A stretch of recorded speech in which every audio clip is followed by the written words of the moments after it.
Hano bibi Grande linda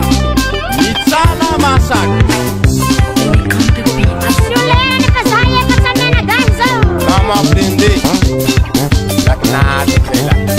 Halifa babi Hana undati pisa fini Ndati pitandile Eata nindaza Sua tipilano Marikota la dia Ndati nesanda fe Java tanindaza Asanda finingambe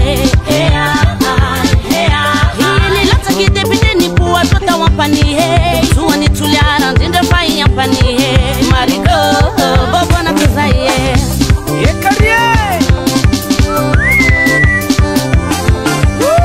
Zana dili Saturo dili Maliwa kebu Dila imasi Mefuni na ite Ahingi mangite Manite itali Famana ngazi Umsuwa vulu Umsuwa vulu Yuni batanulu Ibatanulu Mariko Bobo na kizaye Kateram karoshiri Omar mirahaini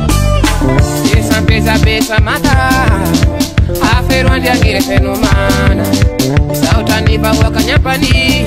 Yampani hitu isi ya kanyambani Urere hani kuliara Kitara dia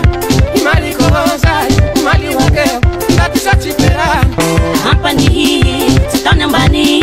Mapandu suwa Kanura mana hakare Mariko Itaradia Madi wakeu Ngati soti pilano Hampani hii Kanyambani Mapandu suwa Kanura mana hakare Anga soya mpani Nana pande marikom de Jalison Heavis Meti baba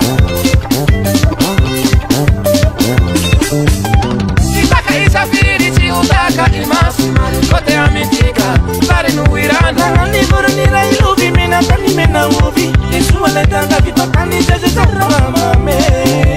Mariko Itipite tanunura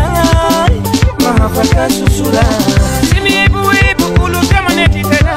Kaleti nambane Lati anatwale Ilai mavita jali Wasika sami parani Itaradia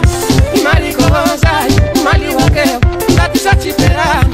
Hampani hii Kanyambani